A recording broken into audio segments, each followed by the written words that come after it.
The longest fingernails are almost 30 feet long. That's 3 feet per finger. Oh, hey everybody. It's me, Jacob, just catching up on a little reading. I love to read. Sometimes it's just really nice to turn off all the screens and open up a good book. There are all kinds of books out there for all kinds of people. Like Westerns. This town ain't big enough for the both of us, partner. Or fantasies. You shall not pass! Also, cookbooks. You're gonna set the mixer to puree for 14 minutes! And even audiobooks. The longest fingernails are nearly 30 feet long. That's 3 feet per finger. Oh, here's a book I remember. Kimberly Toast's Book of Manners. It's about being polite and following the rules. It tells you things like which fork is a salad fork, or how you're not supposed to have your elbows on the dining room table. You know, saying things like please and thank you. There's so many rules. It's like there's a rule for everything. So many books are about so many different things. And there are millions of books on what we're gonna talk about today. Love.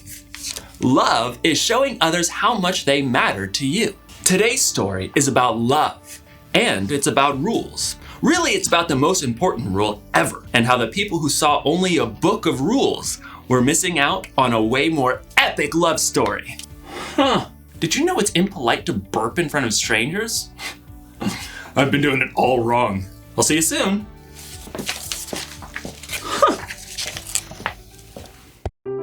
The Bible. It's 66 books of history, stories, letters, and poetry that fit together to form God's one big story.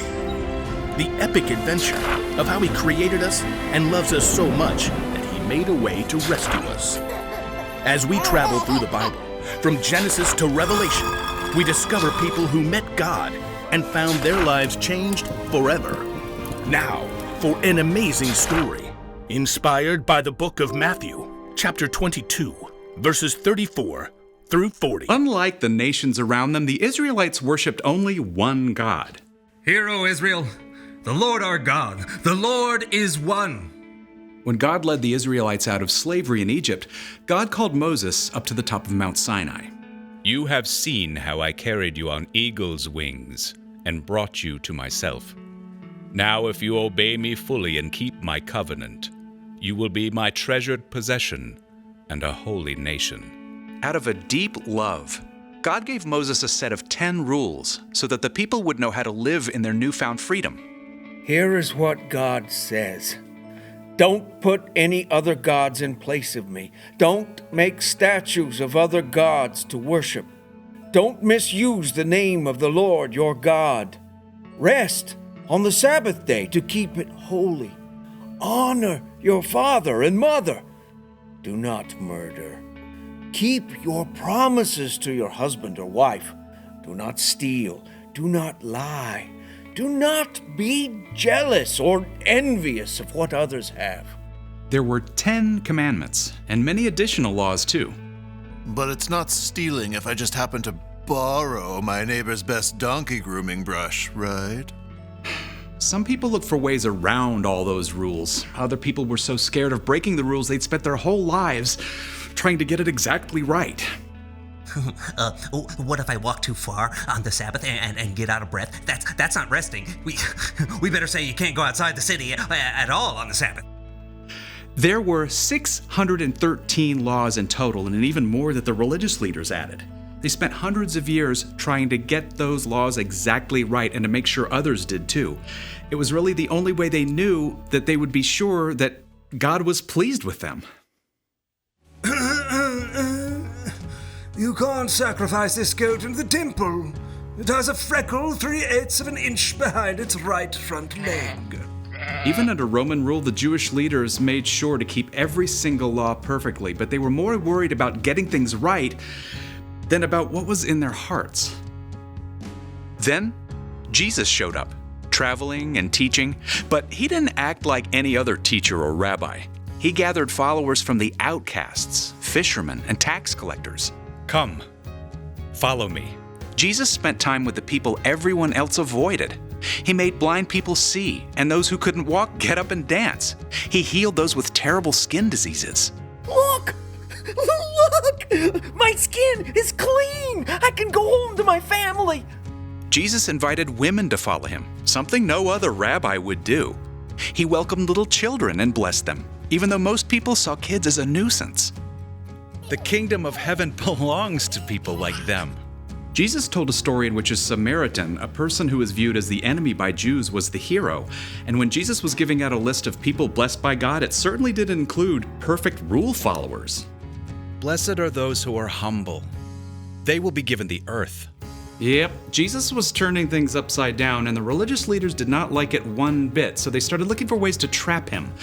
One day they saw Jesus approaching a man with a twisted hand. Jesus, does the law allow us to heal on the Sabbath day? They wanted to catch Jesus breaking the law by healing the man, but instead, Jesus said, What if one of your sheep falls into a pit on the Sabbath day? Won't you lift it out? A person is worth more than sheep. So the law allows us to do good on the Sabbath day. Then, Jesus healed the man's hand. Preposterous. During Passover week, the whole city was stirred up to see what Jesus would do, and the religious leaders were desperate to silence him. Several of the leaders, called Pharisees, came to Jesus. One of them was an expert in all 613 laws, and he was sure he could turn the crowd against Jesus. Teacher! The law expert waited until there was a silence so that everyone would hear.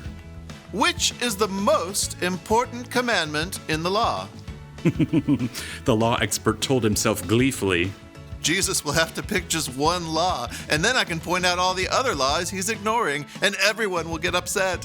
But Jesus said simply, Love the Lord your God with all your heart and with all your soul.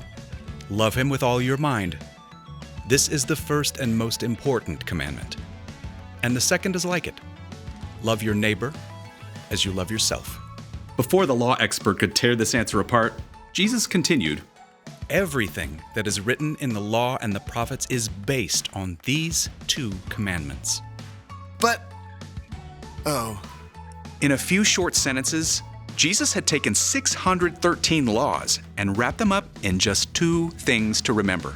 Love God, love others. Instead of rules, it's about hearts. If you love God, you won't put other things ahead of God. If you love others, you won't steal or break promises to them. Instead of memorizing long lists of rules, God simply wants followers of Jesus to ask, what does it look like today for me to love God and love others? It wasn't easy back then, and it isn't easy for us now, but God will pour out love in our hearts anytime we ask.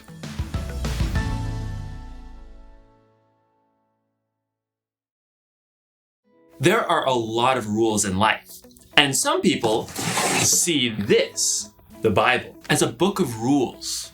And it's true, the Bible does include God's rules for our lives, but it's way more than that. It's a collection of stories. But a Samaritan came to the place where the man was.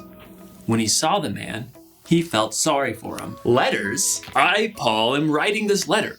Silas and Timothy joined me in writing. We are sending this letter to you, the members of the church in Thessalonica, anyway, the church in that place, poems and songs. The Lord is my shepherd.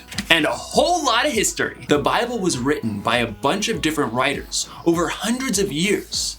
And yet somehow, miraculously, it tells the same epic love story. It's about God's amazing love for people throughout history, ending with God's amazing love for you and me. And Jesus boils all of God's rules for our lives down to this: love the Lord your God and love your neighbor. Love God and love others. And I think you could even say it like this: love God by loving others. Show you love God by loving the people God has created. So, when you're kind to someone in need, you're loving God. When you cheer someone up who's sad, you're loving God. When you take care of someone who's sick, you're loving God. And when you forgive someone, you're loving God. So, here's the one thing to remember today: love God by loving others. That's a good rule to follow. Way better than not belching in front of strangers.